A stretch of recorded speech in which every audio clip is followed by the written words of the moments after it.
Well, what happened to the intro video? Well,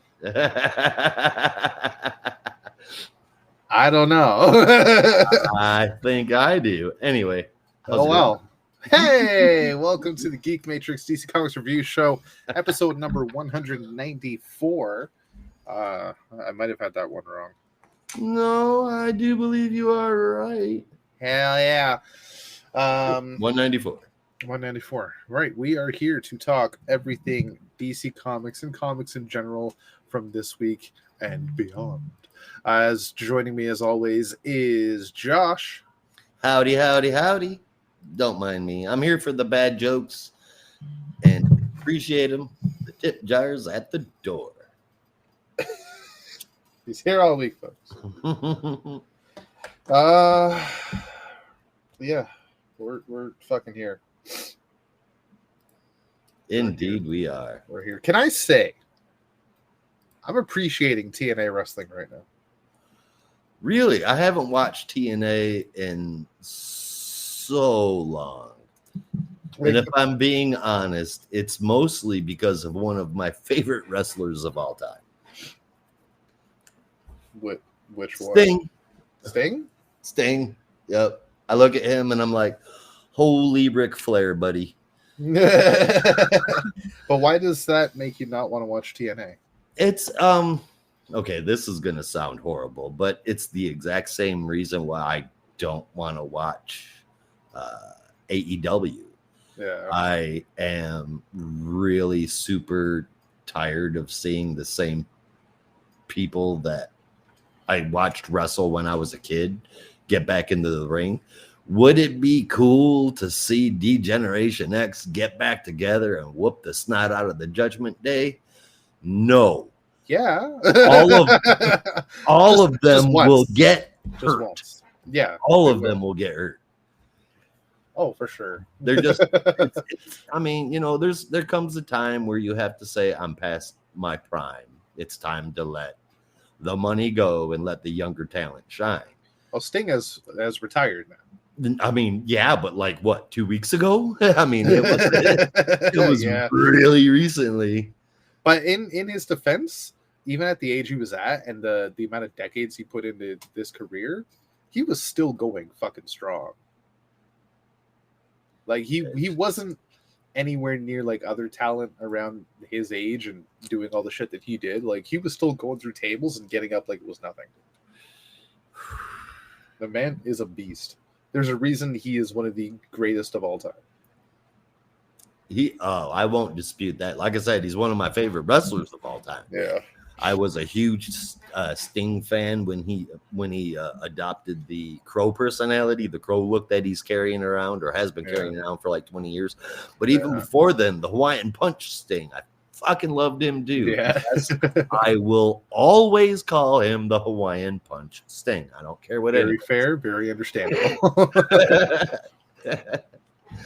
Now, I will say with TNA, like there's not really any talents that I could think of that you would recognize that was around 20 years ago.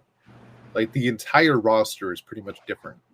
It's like WWE is now, like there's no golden age wrestlers in TNA right now. And if there ever is, they're in a management persona only. Like Santino Marella is there, and he's the I don't remember what his unofficial title is, but he's like the GM.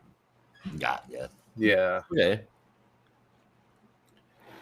And then on the other side of them things, like in AEW, and I know it's going to catch shit from you because it has before, but somebody really needs to tell Chris Jericho to go home. I knew you were going to say that, and honestly, looking at him recently, yeah, not a bad idea. That's what I'm saying. I mean, I get it. You're holding on for dear life to stay, relevant because you think you're helping the wrestling industry and everything, but really he's not. I feel like his mic skills have degraded a little bit, and obviously his performance has. Yeah.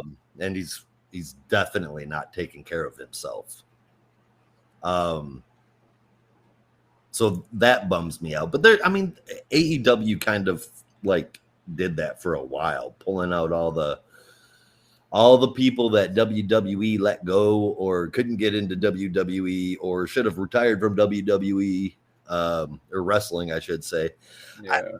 I get it. Okay. Chris Jericho, he still wants to wrestle. Edge and Christian still want to wrestle. Yeah. But it's fucking time to move on.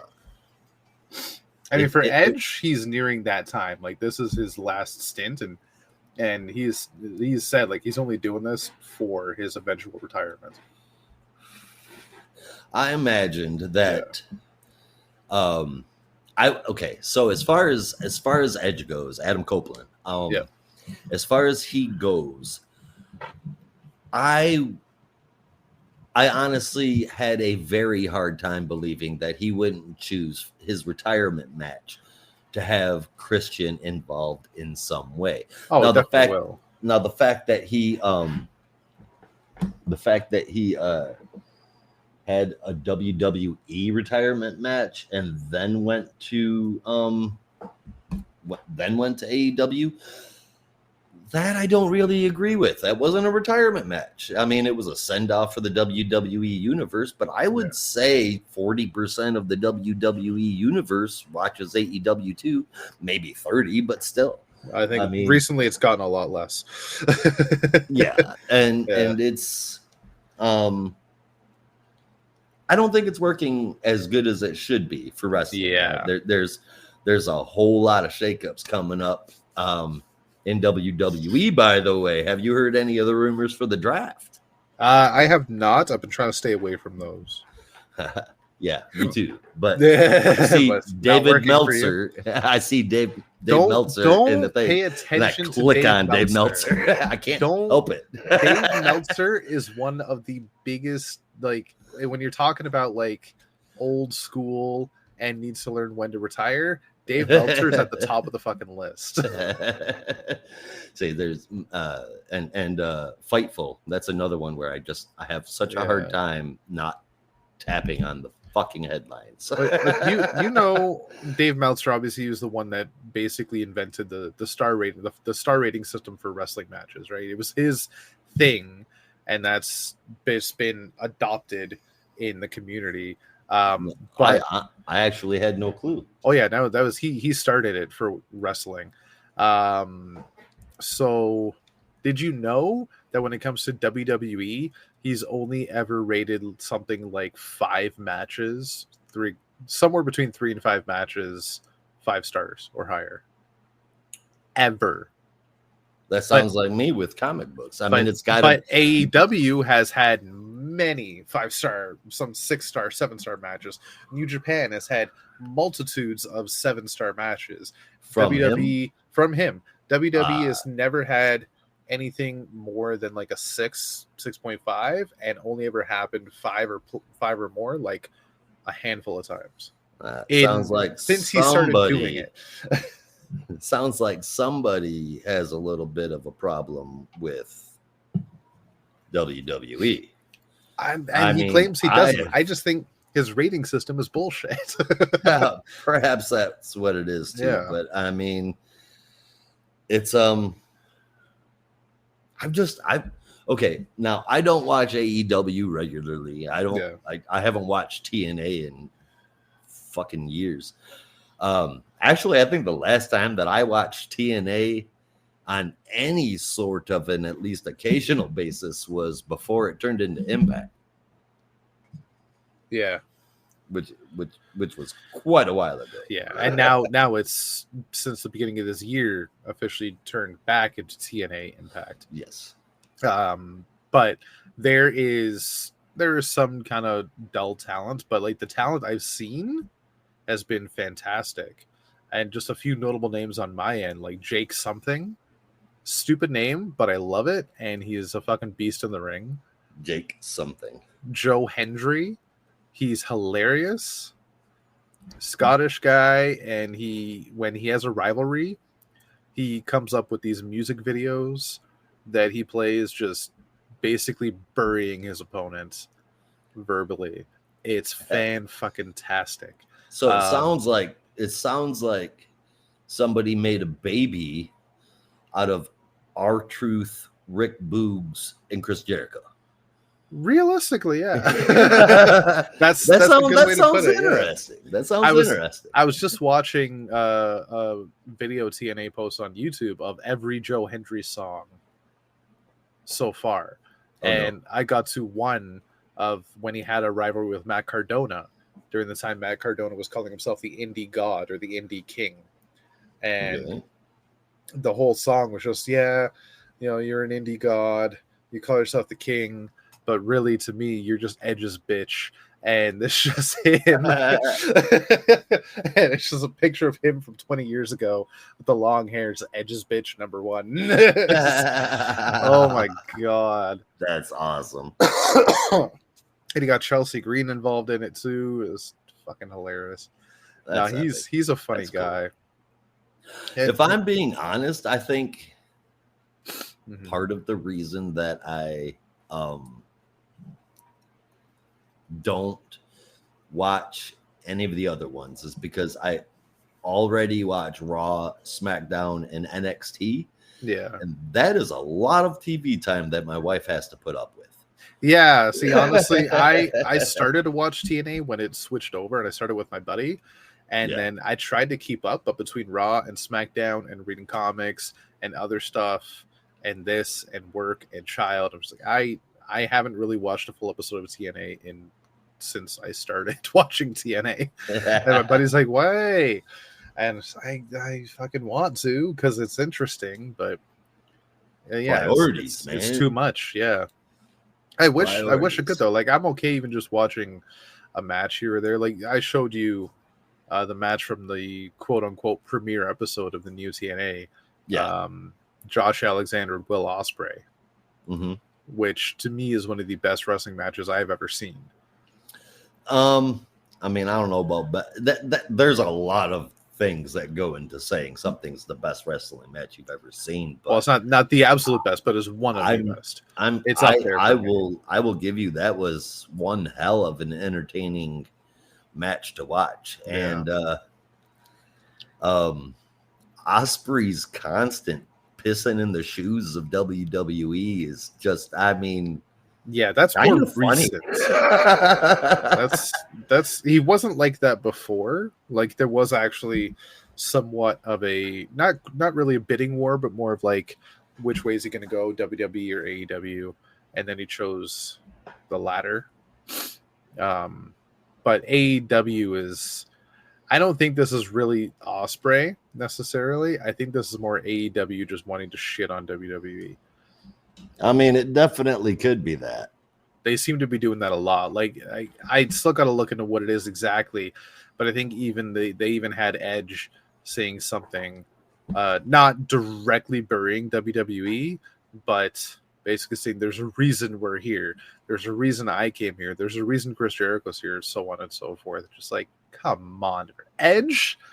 That's how I know it's just cheap shit. Well, again, I mean, it kind of fits into what I was saying. There is a reason why they were that they are there, and it's because there's no more room for them in WWE. Yeah, I mean, with Chris Jericho, he's got a funny story actually about it. Like he got offered this contract for the indie group. This is when AEW was just starting out, and he got a call about AEW, and he went to Vince. Was like, "What do you think? Should I go for it?" And Vince, in his own way, just like, "Yeah, fucking go for it, whatever." Right? And then he accepted the offer, and then he went to Vince the next week. He's like, "Well, I guess this is my last show." And he's like, "What do you mean it's your last show?" He told me to take the offer. I didn't mean to take the fucking offer. And he was kind of like accidentally put into AEW, and when he was in WWE then, because this was like fucking 6-7 years ago, he was still in pretty good shape. It's only since he joined AEW that he's kind of looking worse for wear. I don't know what it is. I mean, he when he joined AEW, I mean, let's be honest, he immediately got put on top star status, Yeah, and which is and understandable. is understandable with the Yeah, name that he brings, but at the same time, I feel like he's let himself go in more than just the physical way. Like I mentioned yeah, before, I think his mic skills have they got a little rusty. lessened. Yeah. And back when he was in WWE, sometimes his shtick would get old, but and then he would just change it up, I Yeah, mean, sometimes his shticks started out old and then you would warm up to him. Like yeah, you're on the list. yeah, Uh yeah.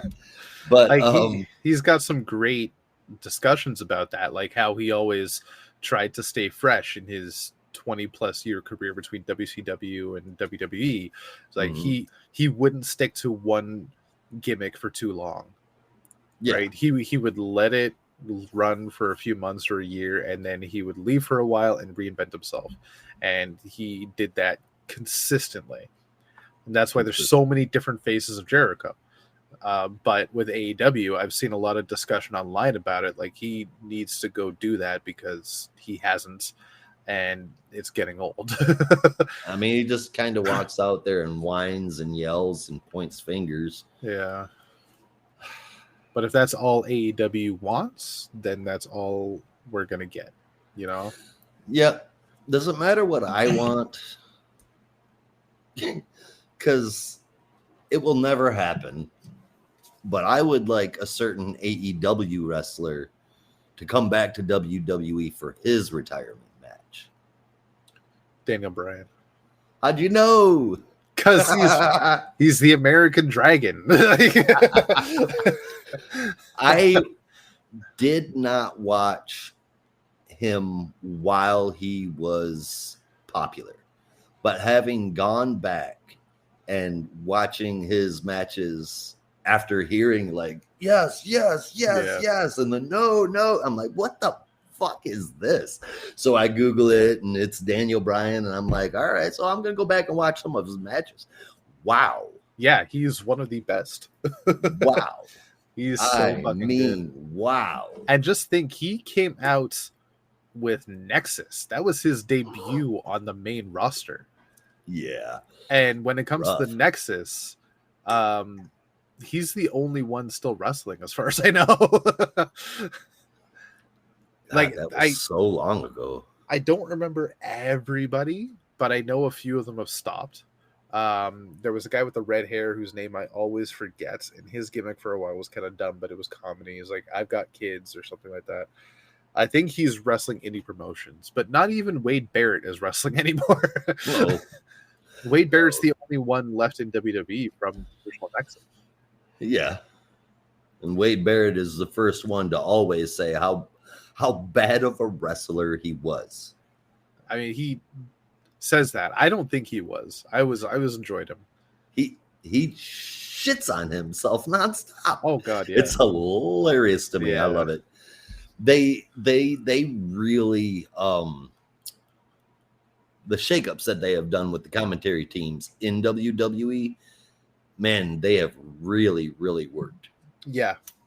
Like I miss hearing Barrett and Cole together because they were a really good duo.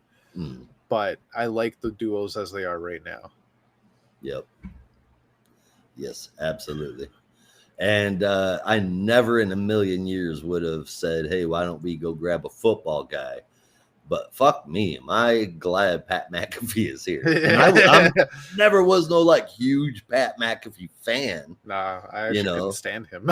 But when you get a commentator who comes in and he's enjoyable, he color commentates really well, but he's neither face nor heel.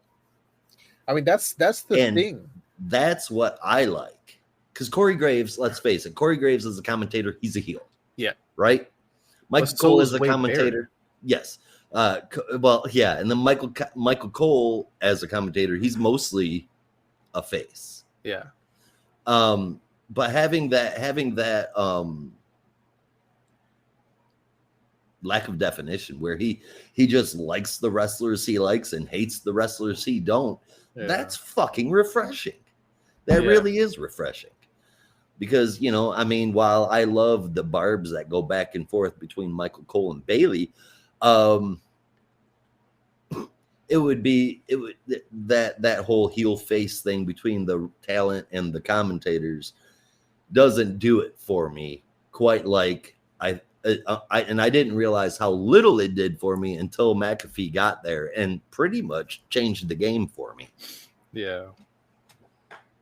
Like this is a definitely a new way to spin it, where they have two heel commentators on the same show and two face commentators on the same show, where they've always had a face and a heel.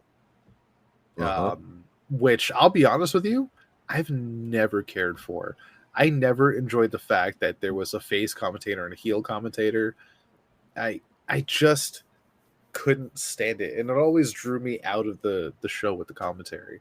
Like every so often you get some great feed, like back and forth, and some comedy moments, but for the most part, just like, oh, shut up! Like we know, like, why do you like this guy? You know he's a bad guy. Stop fucking talking. Shut up. Yeah, I couldn't stand it when Jerry Lawler was the heel commentator with JR.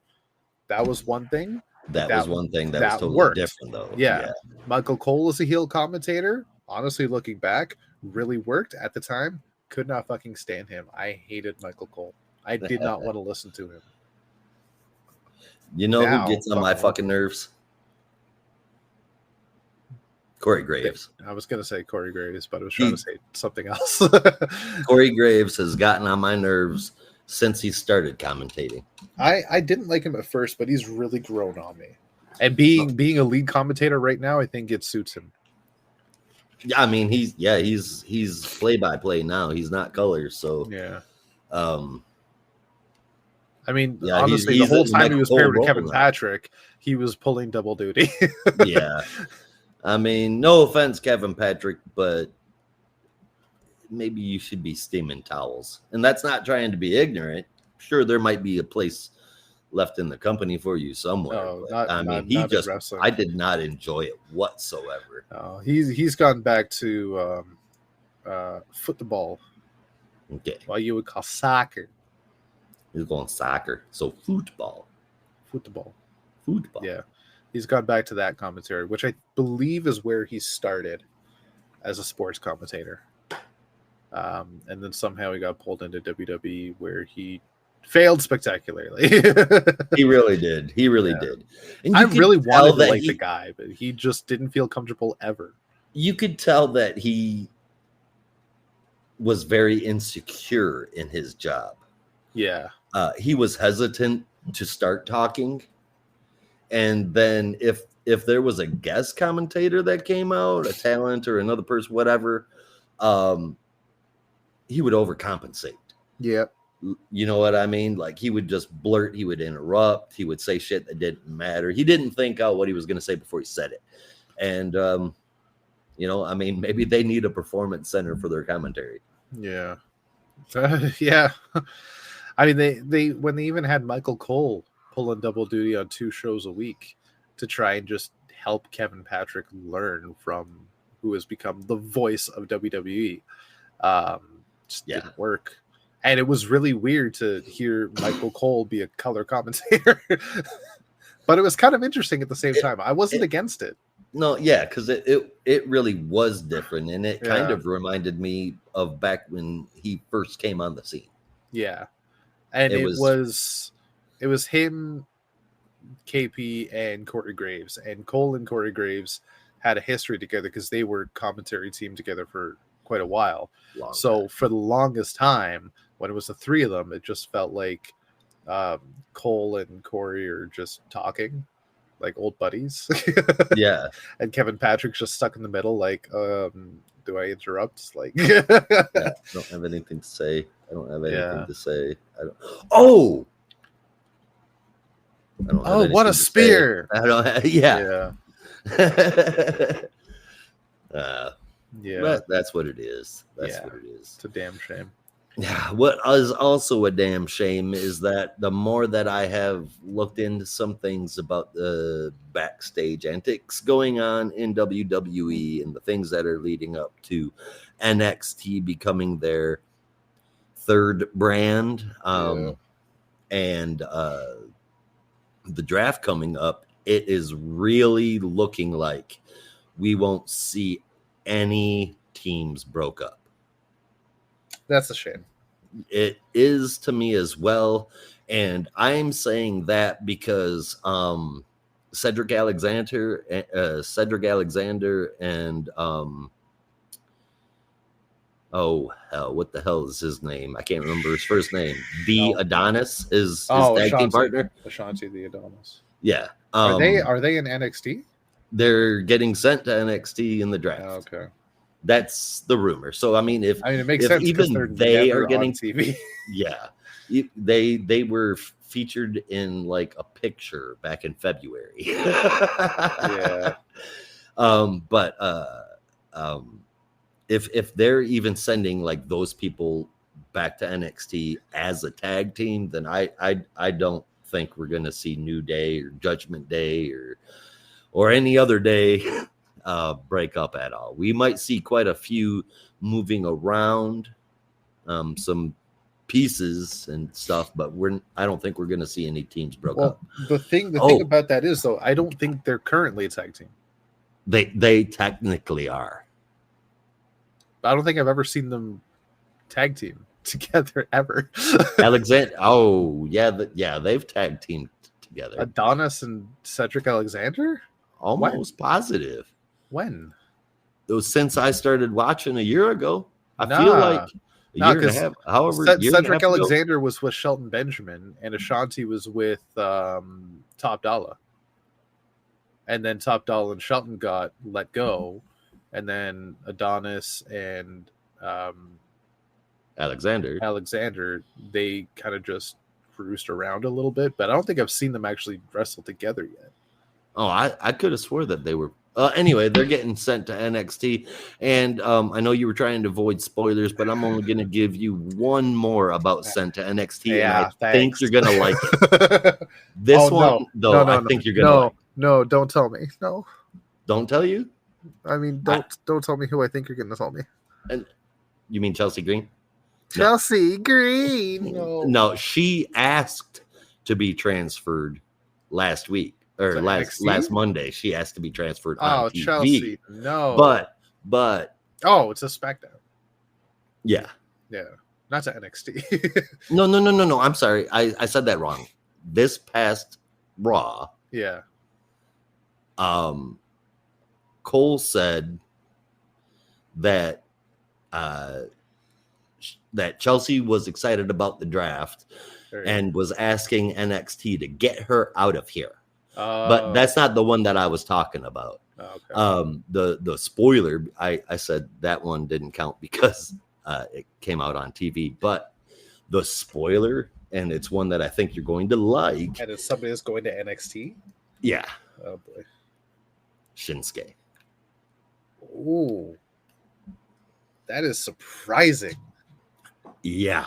This is a man that, I was going to say this is a man that's had a huge career. Massive career. And he started in WWE on NXT. Mm-hmm. But they've been putting all sorts of huge talent down there. They have, and they're going to continue to do so.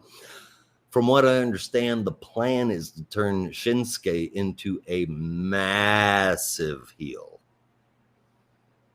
He's been working his way there. He's been working his way there, but apparently he's going to NXT to be the guy. You know what I mean? Yeah. The one that's there to fuck with anybody that's a champion. Yeah. Basically. Excuse me. But okay, I won't spoil any more for you. Well, now you got me curious. So I will say now that my policy when it comes to spoilers. Everything is a rumor until proven. Yeah. Well, so even if you tell me, like you're telling me that Shinsuke is going to NXT and that Adonis and Alexander are going to NXT as a tag team, I'll believe it when I see it. Like, it's one thing to hear it as a rumor, but I will not, and this is just me on principle when it comes to spending so many years looking up MCU rumors and spoilers. I needed to do it for my own sanity. Be like, okay, well, like a lot of this shit isn't real. So at this point, everything isn't real until it's proven. So that's fair enough. You can tell me whatever the hell you want at this point. Cody's going to SmackDown. I would assume so. Yeah. I would assume so, given that he's got the Universal. Yeah. These are just thoughts. These aren't rumors. I also think that with Rhea gone, yeah, who was the real leader of the Judgment Day that has no leader, that means with Damian Priest having just won the championship, he's going to have to step up and take that role. He's already started. Yeah, and I think that that's going to cause some major problems with Finn. I think so. Something's got to give. And I think by the time Rhea gets back, Judgment Day is going to be broken up and she's going to go babyface. That's what I think as well. Yeah. I think that she's going to be gone for almost 9 to 12 months. Jesus, that long? Yeah.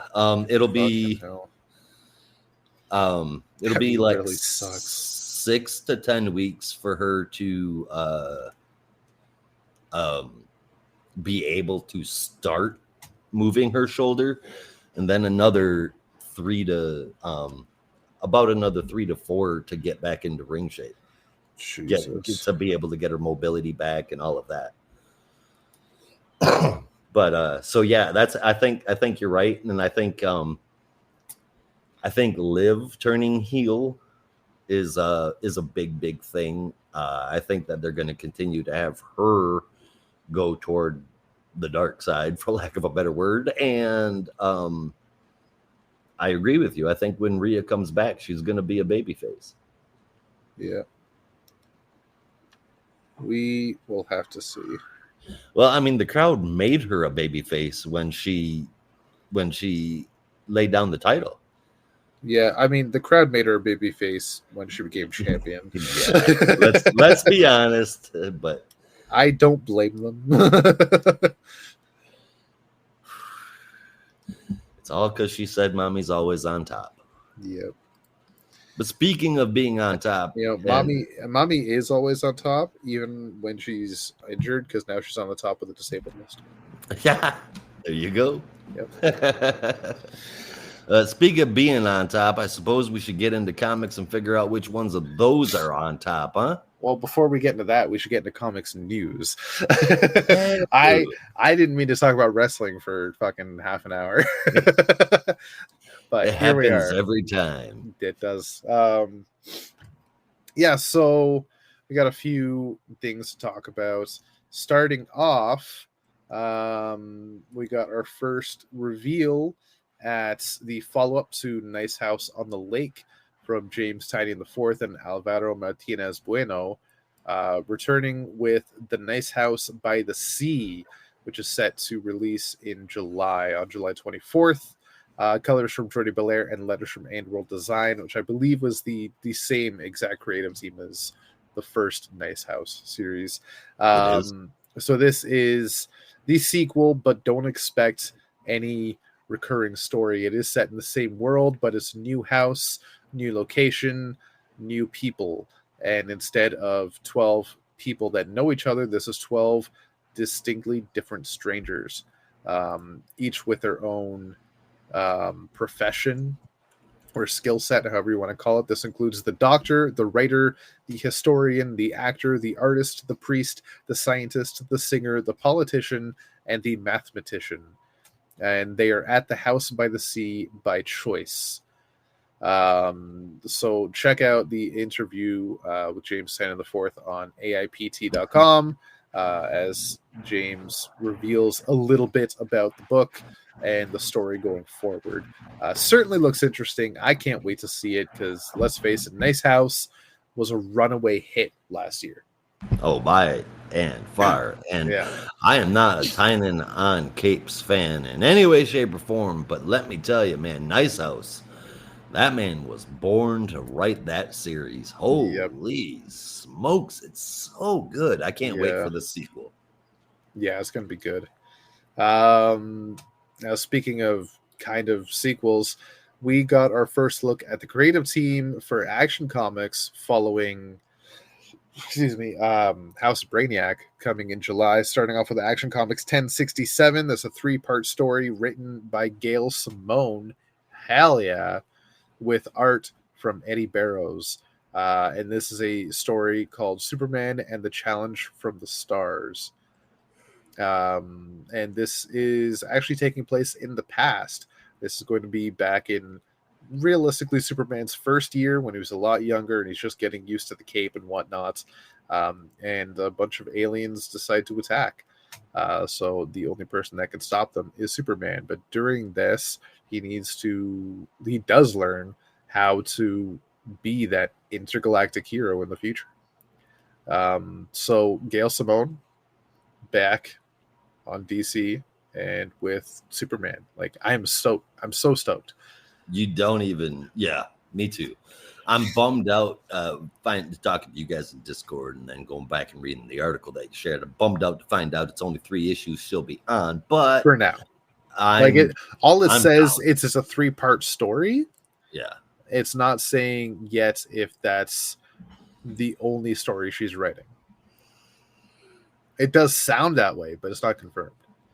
We'll have to see. It doesn't even have to be Superman, man. Just give me a damn Gail Simone ongoing. I mean, featuring the Batgirls. Excuse me. I was gonna say you have Uncanny X-Men in a few months. Yeah, I hear about that, but I'll check it out just for Gail Simone. It's been so long since hearing anything about the X-Men has got me interested just because of how fucked up it is. It's massive. It's huge. And convoluted, and if you want to be able to understand what's going on right now, you need to go back 8 years and start fucking reading. Well, they are promising that this new era with all new creative teams and new books, you don't have to do that. It's starting fresh. You don't need to know all the history.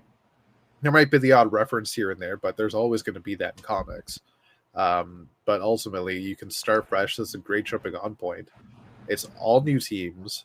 They're going back to old costumes. The Krakoan era is done, and it's from the ashes, they say, is a new slew of books. What's annoying me, though, is that it started out as 3 and very quickly jumped to 7. Surprise, surprise. Not surprising at all. No. But the others are mostly like single character books, so they're not necessary, I'd say, as an overall to read.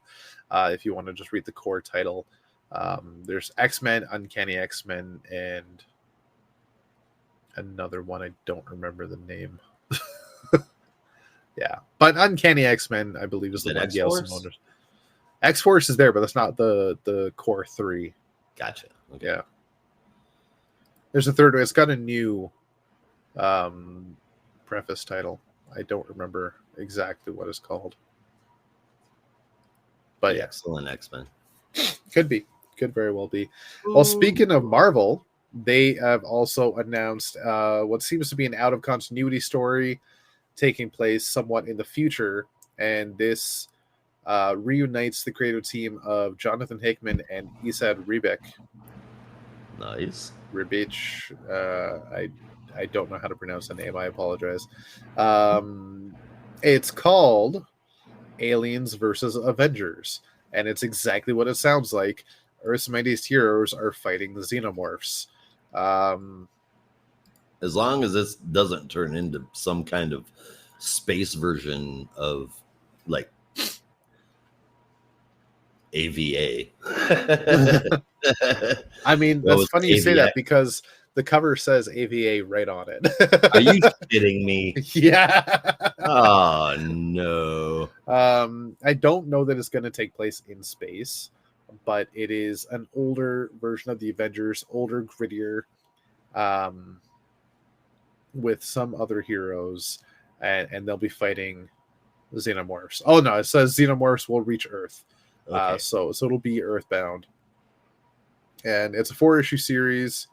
I don't think I see a month, but it should be coming this year.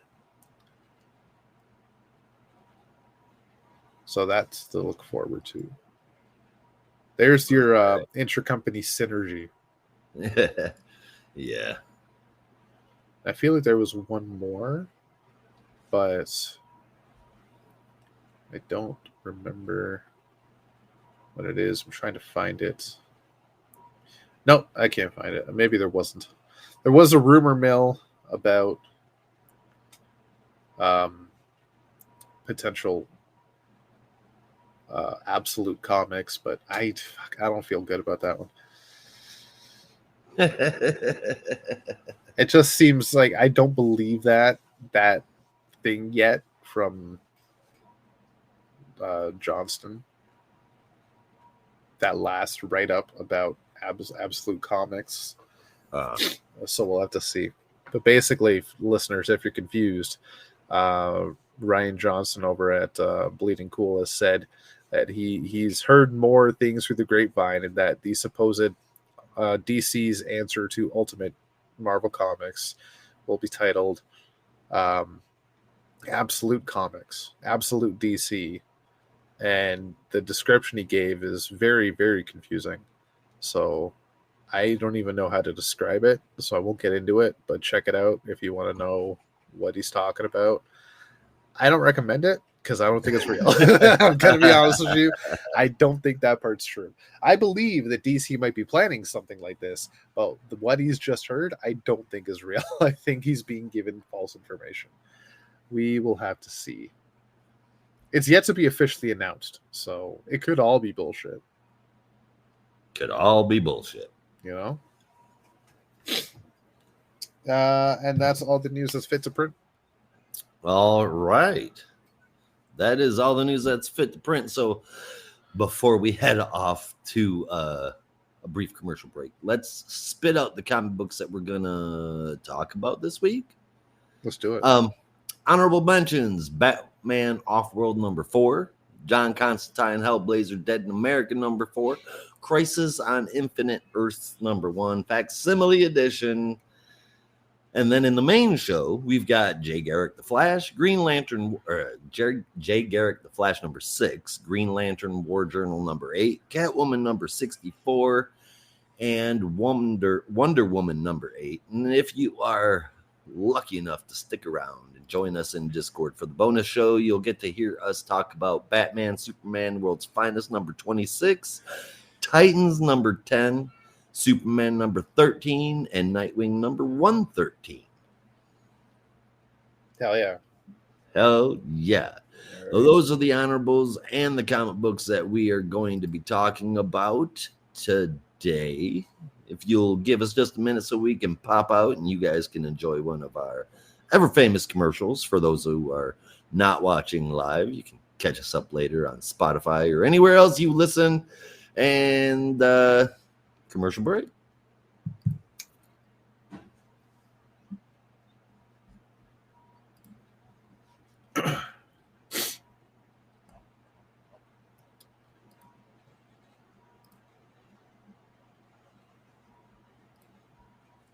Oh dear God.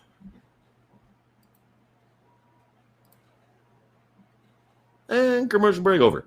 Yay! Welcome back. So we are going to jump into our books for the week, since we've already been here for 45 minutes. let's figure we'll actually talk about some comics. So we're going to start off with Jay Garrick the Flash #6, the last issue of this mini run. I'm sad to see it go, but Josh, please fill us in. I will do my damnedest to be able to do that for us. Jay Garrick the Flash #6, written by Jeremy Adams, with art from Diego Orlotegue and colors from Luis Guerrero, lettering from Steve Wands, and a cover from Jorge Corona and Sarah Stern. I believe that this is the last issue of the series, but if I'm wrong, it's definitely the last issue of the arc. In any case, here we are.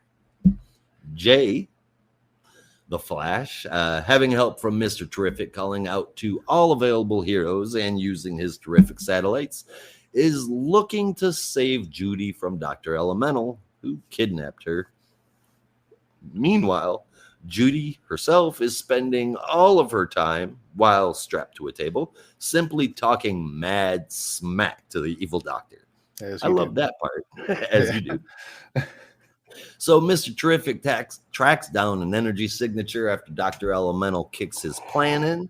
He goes there, and despite having to avoid lasers and fighting sharks with robot arms, he gets into Elemental's compound. Yeah, I just did say sharks with robot arms. But hey, sounds like a fun time. Sharks with freaking laser beams attached to their freaking heads. That's all I could think about when I saw that. That's probably where the idea came from. So he gets into Elemental's compound. Jay thinks he's beaten him, but Judy's life is still in danger. He races to save her before Elemental's weird plan of turning all regular water into heavy water succeeds. He wants to do that so because Jay, he feels, is his creation. He did it, and he wants to make the rest of the world just like Jay so he can gobble up all the power. Well, he smashes into a table, and we can see both Judy and Jay laying on the floor. Later, we see Jay recovering in the hospital and Judy loving every second of that. That's pretty much the book. The art and colors in here are fucking smashing. It's so perfect for this book.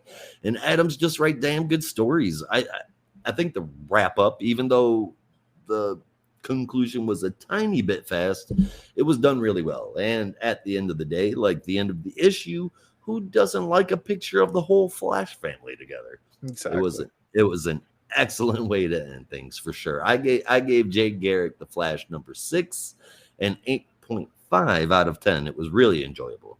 It was really enjoyable, but it also felt like it went by really quickly. And that's not a pun, though. No. I do appreciate the pun regardless. Agreed. It's weird because it read rather quickly, and it got to the end, and I'm like, well, shit, they beat him, and okay, the issue's done. Is that it? that was fast. But then I thought about everything I just read. I'm like, well, actually, that wasn't as fast as I thought. Like maybe there just wasn't as much dialogue as previous issues, and that's why it felt fast, but there was enough substance in this issue that it wasn't like a rushed ending. And at the same time, like, where else could they fucking go? So we did get more teases for the future because Dr. Elemental got away and was met by some shadowy figure who has a plan. Of course. And Jay got his daughter back, and everybody lives happily ever after for now. So solid issue, solid run, solid story. Jeremy Adams knocked this one out of the park for sure, which he tends to do. The dude writes right out of my brain. Yeah, it's not like this is the kind of story I would write. This is the story I didn't know I wanted. Yeah, I'm glad it's here. Exactly. Yeah, so between that, the art was really good, and I just love seeing Jay just be the lead in a book again. It was fantastic. Sure. This is getting 8.75 out of 10. Well, right on. Way to go, Jay. Way to go, Jay. And I am going to do something I have never been able to do. Oh, yeah? I'm going to read the next book physically, live on screen. Because I got this book on the Brandon schedule, and it got shipped to me about a week early. You gotta love some of them pre-orders, man. Yeah. Green Lantern War Journal number 8. So if you hear some page turning, I apologize. I'm loving this because I sat down to read this the night I got it. I'm like, I don't remember the last time I did this. This feels really good. I'm reading a comic fresh, brand new, physically. I don't remember the last time I did this. Not a brand new one, anyway. Exactly. So this is Green Lantern War Journal number 8, written by Philip Kennedy Johnson with art from Montos, colors from Adriana Lucas, and letters from Dave Sharp, with the cover from Montos. And gorgeous cover it is. I'm really happy with the one I got. So we open in Baltimore. Yeah, your cover don't look like that cover though, does it? Yours is No, it does. very. No, okay. Yeah, I got the basic cover for this one. The place I pre-ordered, they didn't have any variant covers left. So bummer. I know. So over in Baltimore, we see Shepard has arrived outside of Gardner's last known address, Guy Gardner's last known address, supposedly his apartment. So he rings the doorbell, which is kind of weird for an apartment, but very weird for an apartment. Very weird for an apartment. So he rings the doorbell, but it turns out to be a construct, and this turns into a hand which grabs Shepard, drags him inside, and proceeds to create a whole bunch of robotic drones to point all sorts of guns at him and demand who he is. Gardner is talking to him through the ring from far away.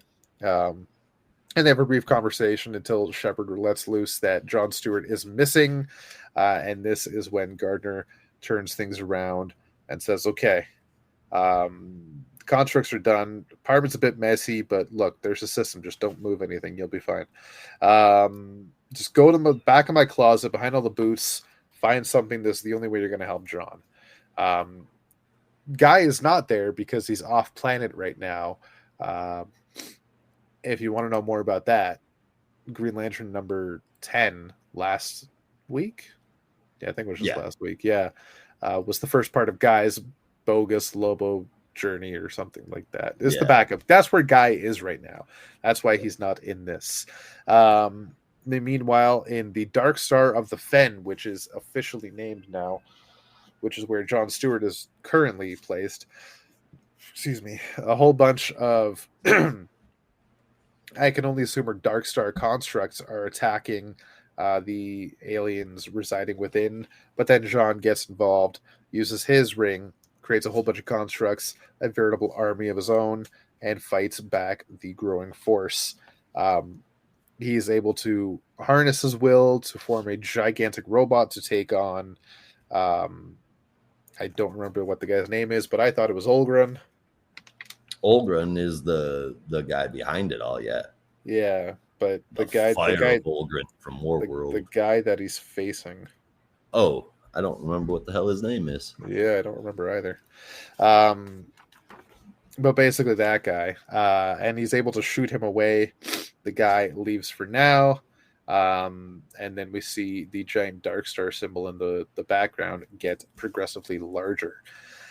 Then the people hear the mysterious alien called John the Builder, and they believe that he is the one to save them and help them escape, but John is not able to.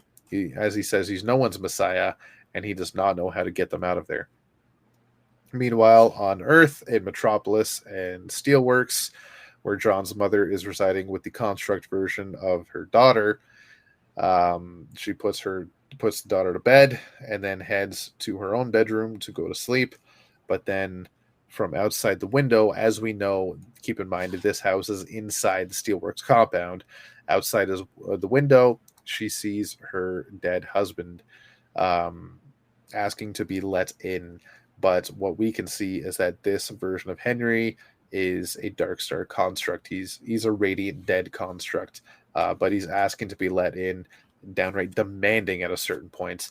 But this is when the daughter arrives. Ellie Rose is able to scare the radiant dead away, and she then tries to send out connection to John, but also at the same time send out more constructs to protect Shirley Stewart, realizing that the radiant dead lantern named Varen is the one causing this to happen. Since Varen has such a big hatred for John Stewart, he's going straight for the family.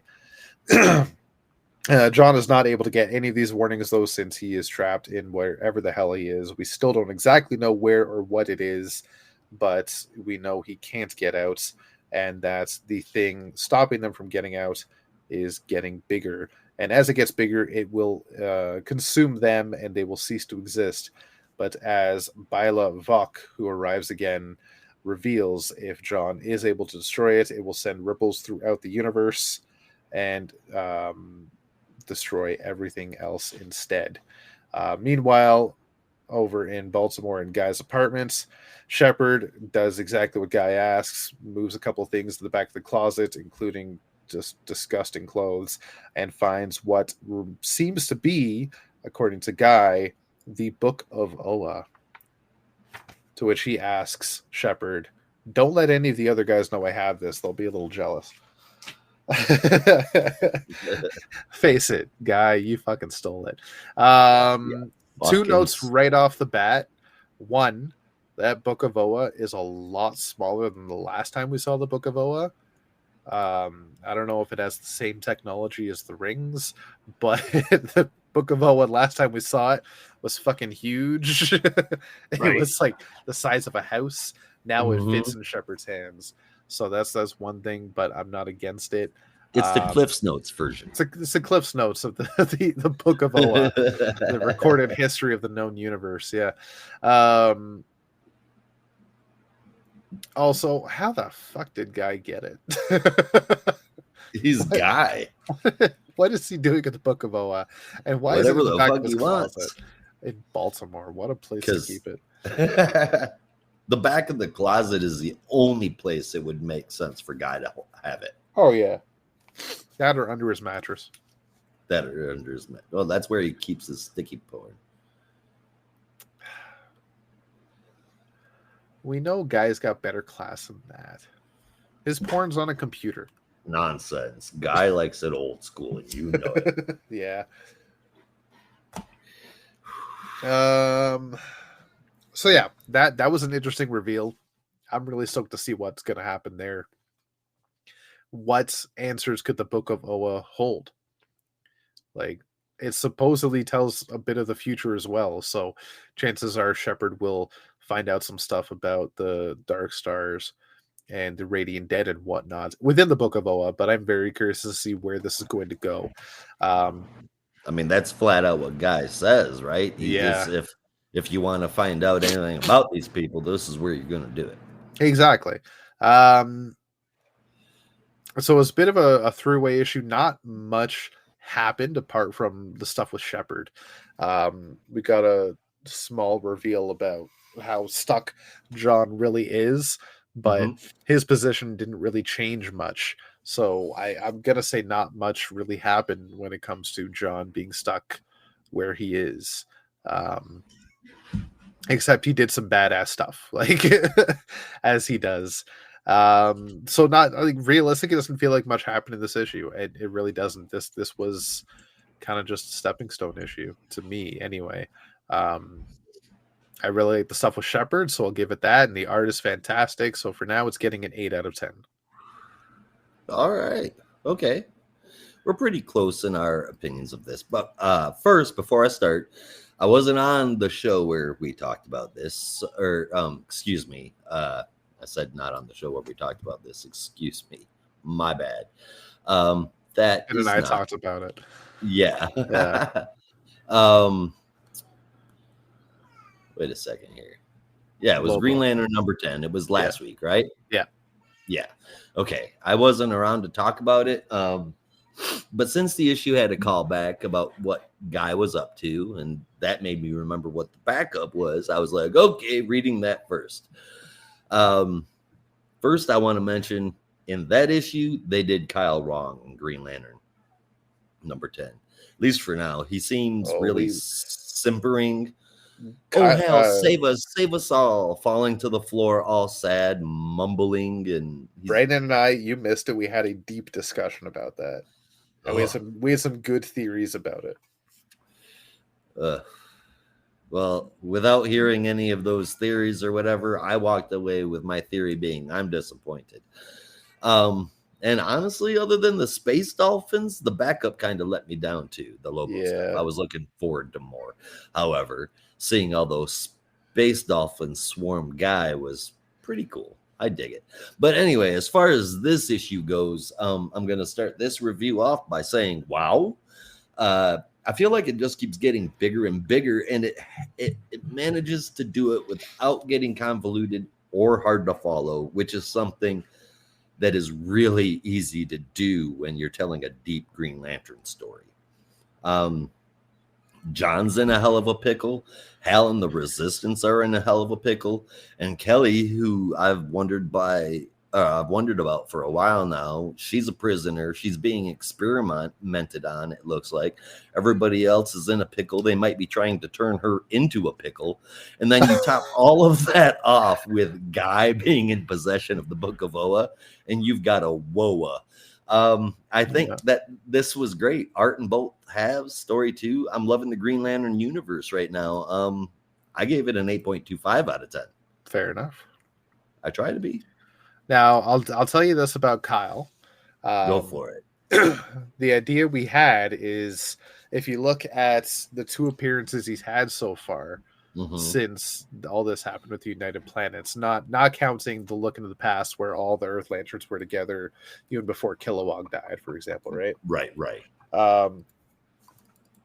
We saw him in his solo backup from Ron Mars, where he spent the issue, and it was kind of awkward, but he spent the story just talking to Alex, reminiscing about the past, and saying how much he misses her and how much he wishes he could go back to the way things were and just have the adventures he used to have. And that felt almost compassionate in a way. Okay. Yeah. And then we see him here, and he's very scared. He's full of fear about all sorts of stuff. And he even says right then and there, the emotional spectrum is in flux. Like there's something wrong with it. Right. And if you remember, once upon a time, he was the White Lantern. That power, I don't forget. Yeah, that power doesn't necessarily just go away, I imagine. At least at the very least, his connection to it does. Exactly. But he built his own connection. He wasn't gifted the connection. He built the connection himself by mastering all of the emotional spectrum one by one. So that's what I'm thinking, is that with this emotional spectrum being in flux, his connection to each of the colors is also in flux. And that at random times, each emotion could be spiking within Kyle. And it might lead to him becoming a White Lantern again. Man. We will have to see. What was it?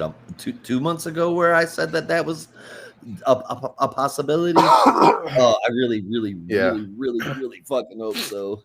If you think, like, he's already shown compassion, if not also love, and now fear. There's 2 or 3 out of 7 right there. Right? Yep. If he shows rage or hope or greed at some point in the next couple of issues, I'm calling it. Like, guaranteed. Yeah. You know, this is definitely a thing that could be happening. So that's why I wasn't so shocked at first about this. It did feel weird, but then I thought about it. I'm like, there's got to be a reason for this. Jeremy Adams doesn't do these things by accident. You know? You're muted. I am muted. And I said, yeah, no, you're right. Yeah. So we'll have to see. A couple more weeks will be issue 11. Hopefully we'll get more info. Fingers crossed. Yeah. Speaking of fingers crossed, I don't know where I'm going with that. Hopefully she stays alive is what I'm saying. Fingers crossed. Ain't nothing but luck and 9 lives for Catwoman. Exactly. And number 64, written by Tini Howard, art by Carmine Giandomenico, and colors from Veronica Gandini, letters from Lucas Gattoni, and a David Nakayama cover. In space, no one can hear you steal. Or at least that's what the cover tells us. Yet inside the book, it says, in space, no one can see you steal. Either way, let's see. So we kick this off with Viceroy. Actually, let me show you the cover first. We kick this off with Viceroy and the others starting the meeting that they began last issue with her saying that she can take out Catwoman. I guess they call themselves the White Glove, and in this issue we find out that she has info, and can track Catwoman to anywhere she is, which is currently Las Vegas, and Catwoman knows it. Shutting that down is the plan for this issue. She breaks into Ferris Air to steal a top secret space plane so she can get up to the satellite that's tracking her and shut it down. When the plane gets stolen, none other than the demolition team shows up. Scoop, Shovel, Jackhammer, Steamroller, Hard Hat, and Rosie the Riveter. And they're identified in the book for those who don't remember the demolition team.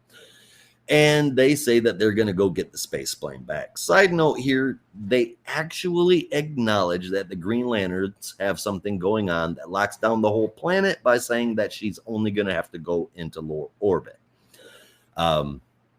So I think that's cool. I love it when comic books keep their shit together, even if it doesn't play into the story at large. Catwoman acknowledges what's going on in the greater DC universe. Anyway, so she goes out for a moonwalk to mess up the satellite, and she's successful.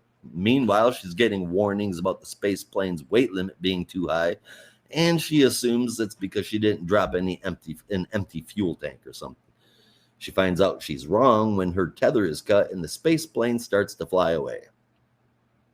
So here we are, Catwoman stuck all alone in space. She will come back if she dies, but there's not going to be any oxygen for her to breathe, so she'll die again and then strangle, asphyxiate, and then die again. And she's only got 3 lives left. So, thankfully, someone swings by to snatch her up. Not so thankfully, it's the demolition team, the one who stole the plane. So with some antagonizing, a fight breaks out as Catwoman wants to go back to Earth and the team wants to keep her a prisoner for the bounty that's on her head. Well, that doesn't work out. Drinking Rosie, Catwoman uses her to ruin the plane and do a free dive back into Earth. She doesn't know how many times she has died, but she crashes to Earth in a gigantic ball of fire, setting everything around her ablaze. We barely, and I mean barely, get a peek at the crash site, and the caption for the next issue reads, "A deal with the gods." In the crash site, when I say you barely get a look, it almost just looks like a hunk of meat sitting there. So let's see what fucking happens, because that was nasty. We're gonna have to see how that works out. Catwoman, not just the issue, the title, the series is epic. Not as long, but as in awesome. It's been kicking ass since Ron V wrote it, and Howard's done nothing but make it better. The art, colors, story, the voices, everything is just great here. A couple of complaints with the art and a little iffy with the way that the space plane was destroyed. But other than that, I feel like this hits every nail on the head. I gave Catwoman 64 and 8.5 out of 10. Oh, I completely misheard your score. I thought you were saying you were giving it a 64 and 8.5. Oh. I was like, what? I pretty much agree with everything you said. It's been solid. It's been very enjoyable. That crash site at the end, that was pretty nasty. And I flipped through this issue first and saw how it ended and just thought, oh god, no, it looks like all her lives are gone, like she's just dead. But then I got to like reading it properly and I saw that at the end again, and no, she has 1 life left. Or 1 resurrection left, I'll say. Yeah. So we'll have to see what's going to happen next. This has been a heck of a story arc. Excuse me. Very enjoyable. Very different for Catwoman, I'll say, but also very, how do I say it? Like, to the point. Very, very classic at the same time. To have a Catwoman story of like she's going back to performing heists, stealing stuff, but there's also a level of supernatural ability involved. So Mhm. I'm all for it. It's also going to get an 8.5 for me. It's good stuff, man. It's good stuff. Now, I want to apologize to you, Rob, because we have to move from a book that I called epic, as in awesome, to a book that truly makes me wonder. Whoa, man. Whoa, man. Whoa, man. You want to tell us about it? That didn't go the way I thought it would.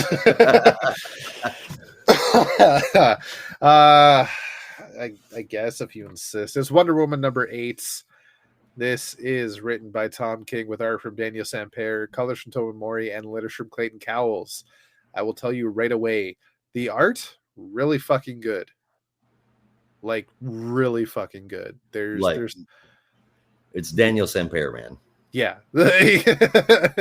But who did you say wrote it? Tom King. Oh, that's nasty. Wow. I haven't heard Cleveland in a long fucking time. But no, the art is hella good. There's two types of art style here, and both are fantastic. I want to say that right away, so that saves me time at the end to talk about everything else. So bear with me because I'm a little confused about this too. We open up on a 1950s analog style of Diana and Steve as a married couple. Very classic. Diana's the housewife, cooks, cleans, stays in shape and whatnot, while Steve, the husband, smoking a cigar, working, reading the newspaper, blah blah blah. But he's being a total dick about it. He's one of those old like 50s style dickheads that you just want to punch in the throat because he's a dickhead. Yeah, for sure. Yeah. Fucking dick, eh?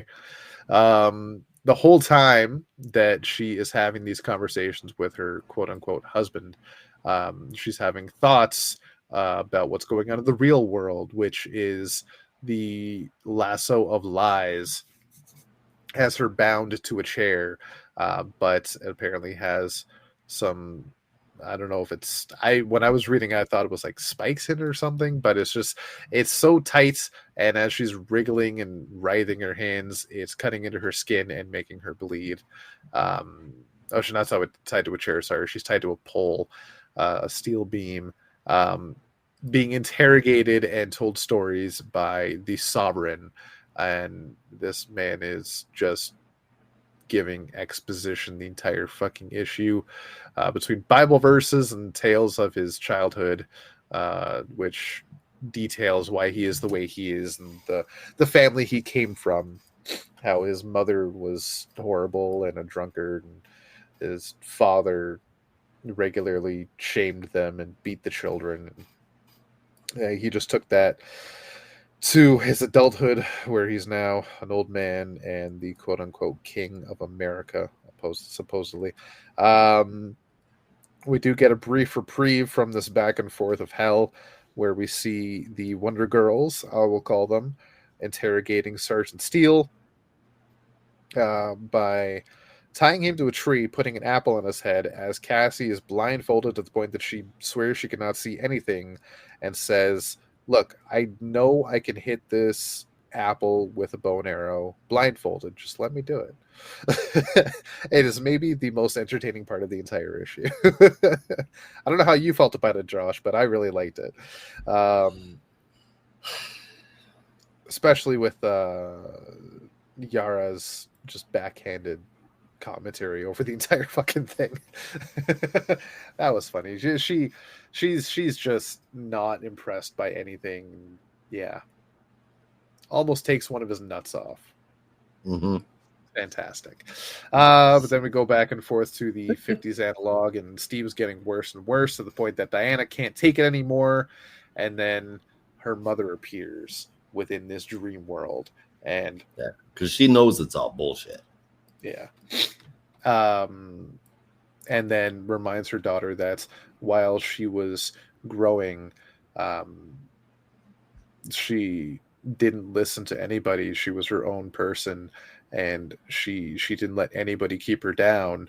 But then also her mother, knowing she's held down by the rope of lies, the lasso of lies, reminds her mother that this rope that I'm bound by, like the lasso of truth, it cannot be broken. It's unbreakable, as you told me. But as Hippolyta says, yes, I did tell you the rope cannot be broken, but when did you ever believe me?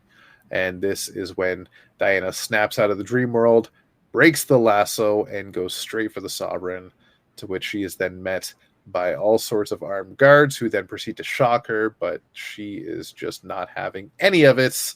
And just basically just shocks it off, shrugs it off, and is still holding the sovereign hostage. That's to be continued. Next issue, hopefully, we'll get to see some fucking action. In the backup, we see John and Damien now at the Fortress of Solitude, still babysitting Lizzie, as Lizzie has some history homework to take care of, just paper she has to write. John has just come back to find that Lizzie is not there, and the time sphere is also missing. Damien, the whole time playing a game on his phone, just lets John know that, yeah, she needed to write a paper on Samurai, so she took the time sphere and go back in time and meet Samurai and get the real story. The whole time John is screaming at Damien that is going to mess everything up, and we see them change form throughout as history is getting rewritten and time is changing. But then Lizzie comes back after all her adventures, and everything goes back to normal somehow, some way. Yeah, that was the thing. Did you see what I saw? Like when I told you, tell me that's not Kenshin. Oh God, yes, I saw exactly what you meant. Yeah, this World's Finest Part 5 was written by Tom King with art from Belen Ortega, colors from Alejandro Sanchez, and letters from Clayton Cowles. And the samurai that Lizzie goes back in time and meets looks an awful lot, not 100% in facial features. There's a beard for sure, and the X scars in the wrong spots, but looks an awful lot like Kenshin from Rurouni Kenshin, aka Samurai X, if you only watched a Reddit in the USA. Or one of my all-time favorite mangas. I believe that ours too, me and Holly. But I believe the full name of the original manga is Rurouni Kenshin Sword Romantic Story, or something along most those likely lines. There's usually a subtitle as well.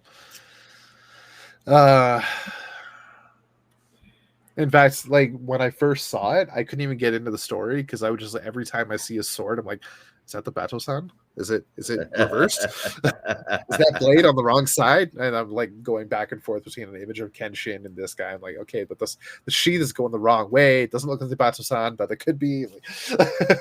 What is he doing? All right, so you asked me if the backup, if the samurai was Rurouni Kenshin. I don't think so. At least I hope it wasn't supposed to be. Dude's got facial hair, like you said. Yeah. But like, which I mean is okay. I don't think it was ever supposed to exactly specifically be Kenshin, but the design.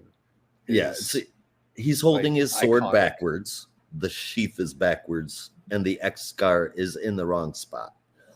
I could forgive the facial hair if I had to, but the sword is the whole thing that makes Kenshin who he is. So yeah. I mean, I get that, and maybe flipping the sword the wrong way is how they were able to use it without any kind of legal ramifications. But dude is dressed exactly like Kenshin, same exact clothes, same colors. There's the ponytail. There's even light play going on that makes his hair's like chestnut or auburn or whatever, so it's got red tints to it. But yeah, no, I hope it wasn't supposed to be. It was a cool little nod if it is Kenshin, but I hope it wasn't supposed to be Kenshin. No, I don't think it was supposed to actually be Kenshin. I think this is just Belen Ortega giving a nod to one of his own favorite manga series, which you and I will definitely agree with. Oh yeah, and Yeah. the movies are awesome too. Yeah, I actually still have to like watch it. Oh my god, I there's only ever read several. the manga and like I watched bits here and there of the anime, but like I never really enjoyed it as much as I enjoyed the manga. Homie, I'm talking about the live action movies. Oh yeah, I couldn't even start that. I have, well, I could, I just haven't yet. They are awesome. Yeah. Did you read But the original manga? yeah, well, yeah, I did a Okay. long time ago. Yeah. A long time ago. So fucking good. That was high It school is, for and me. the live action movie, Yeah. movies, excuse me, they follow it so good. Yeah. Yes, like Yeah, I need to see the whole cast of characters. I was not disappointed in any way, shape, or form. Right on. That's Yeah, I what really said. should check it out. You really should. But as far as Wonder Woman goes, I'm sorry, did you finish yet? I guess. Did you give a score? No, review. I didn't even start because I don't know what the fuck to say apart from I was lost. I was bored. I didn't understand the Bible verses. When the sovereign starts talking, I tune out.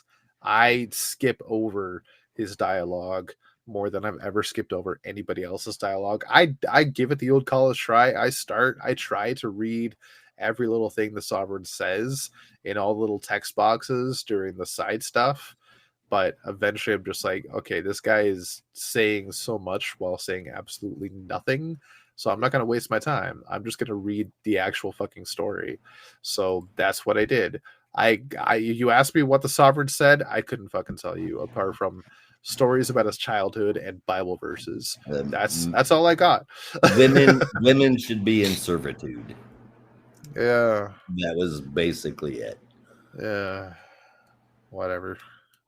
Right. Dickhead. Yeah, Bushmaster.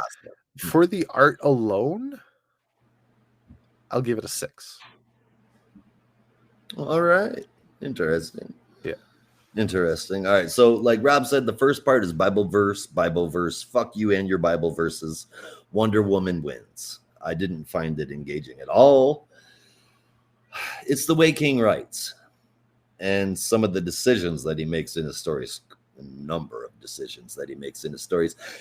It feels more like studying for a test in high school in the one class that you hate the most. It's just a chore to get through.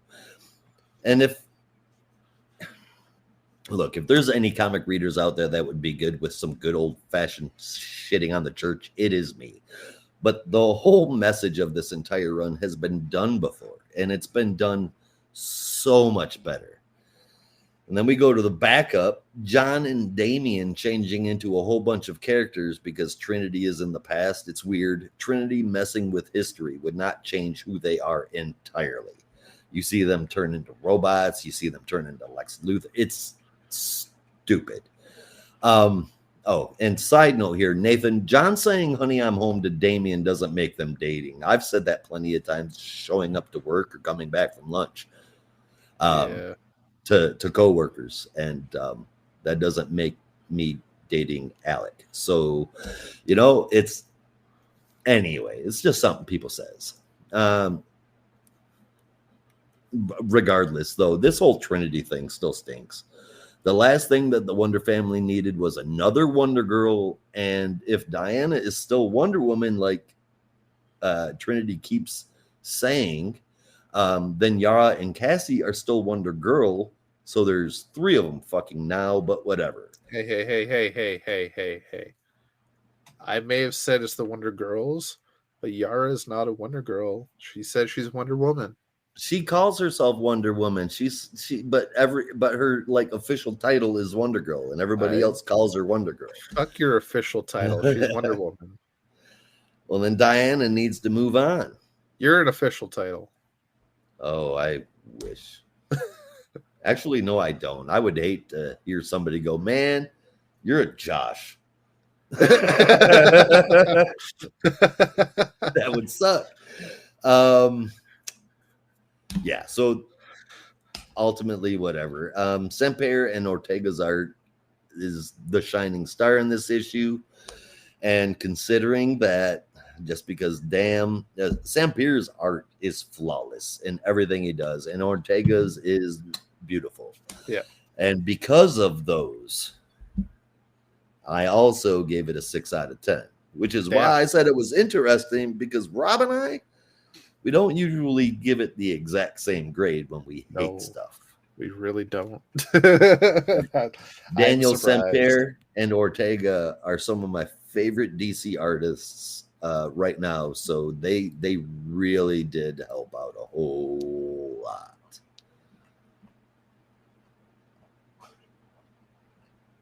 Yeah. At least the score, anyway. Didn't make the story any better, but hey, can't win them all, I suppose. Nope, unfortunately. Unfortunately, indeed. So, that being said, I didn't even mention the backup in my review. Damian felt way out of character here. I didn't like it. I didn't like it either. Yeah. I didn't like any of it. I honestly don't mind Lizzie, Trinity. There's a better Trinity. There was a Trinity before he invented Trinity. And that's fine. I like the aspect of it as with the Trinity of Superman, Batman, and Wonder Woman, you have Superman and Batman's kids. And then there's Wonder Woman's kid too. And it just makes sense. They're found family, and I love that aspect. It's not a found family, it's a forced family. And Wonder Woman did not need Wonder Woman is a princess warrior, chief representative of Themyscira and all Amazons. She's a world-class, universe-class superhero.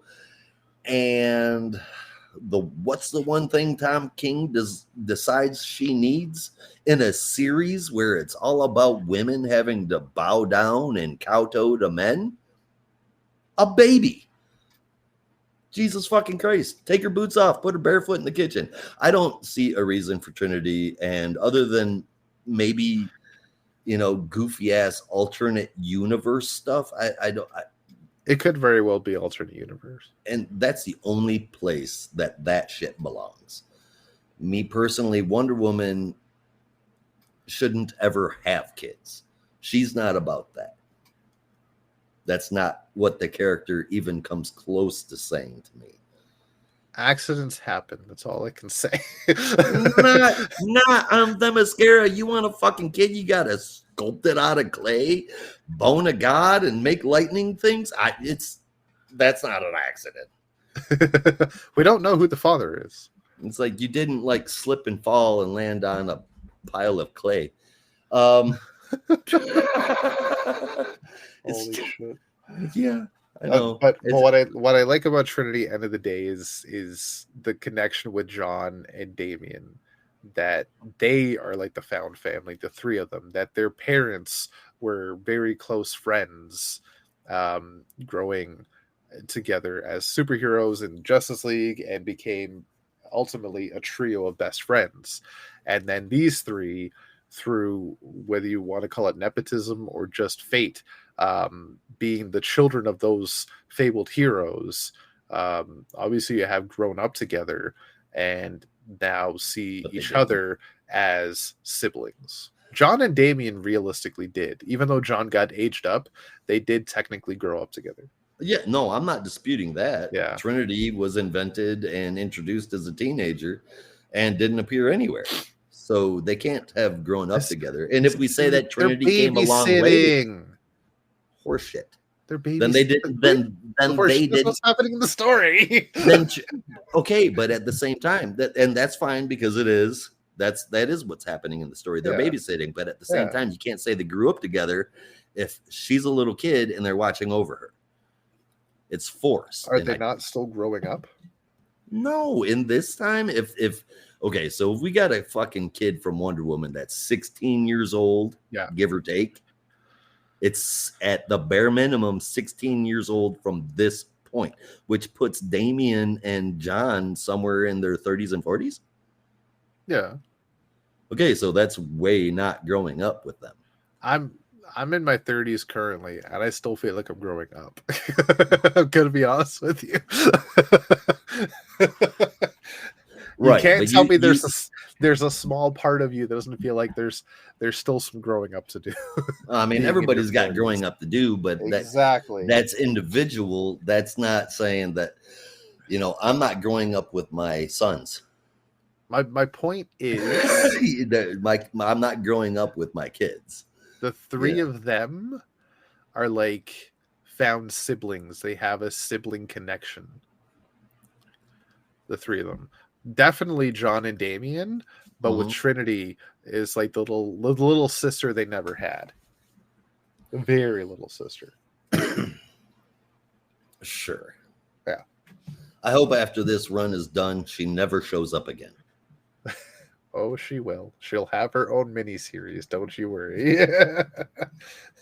I fucking hope not. Written by Gail Simone. I'd be seriously so sad. I'm like, you brought her back to DC to write a series, and that's what you put her on.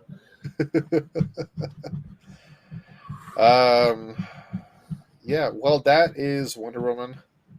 And yes, it is. That's our show. Yeah, for sure. All right, so top 3 favorite moment if you had one. Go. All right, my top 3 is War Journal. Right. Second place goes to Jay Garrick the Flash, and first place goes to Catwoman. And then for my favorite moment, my man, I'm gonna take the cheap one out. It's gonna be the end of the Flash where we get those 2 pages showing all the Flash family members together. I thought that was great. My second favorite moment was, and this is bad, but seeing a ball of fire with a chunk of meat in it made me really curious about what the fuck is happening in Catwoman next issue. Yeah. For me, it'll be Catwoman number 3, then Green Lantern, then Jay Garrick. Or my favorite moments will be end of Green Lantern, where Shepard pulls out the Book of Oa of all fucking things. Did not see that coming in a million years. But if I'm picking a second favorite moment, it's the Wonder Girl trio messing with Sergeant Steele. Was the only good part of that fucking issue, let's face it. Yeah, it really, really, really was. Yeah. That whole, I'll tell you the one thing that pissed me off more than anything in that entire book was the change, the messing with history. Kept changing them into different people. Now, if it changed how they looked or whatever, or changed where they were at, what? Okay, but messing with history is not going to turn John into Garth or a cyborg or Lex Luthor. No, it's just not, and that was just done. It pissed me off. I'm like, that's not even trying. Anyway, all right. It felt very Looney Tunes. Yes, like I was watching a fucking cartoon. Exactly. Perfect. Yeah. All right. Well, that's our show. Thank you for joining us. I hope you had fun. I know we did for the most part. For the most part. For the most part. All right, Josh, you want to send us off? We can, or I can. Anyway, thanks for watching, everybody. We're going to be back next week, just like always, somewhere near 5, covering all of DC's weekly releases, same geek time-ish, same geek channel. Ish. So that is the show. We're getting out of here, so you have to as well. Be careful out there. And remember, in the Geek Matrix, everybody has a home. In the Geek Matrix, you are not alone. Peace. Peace.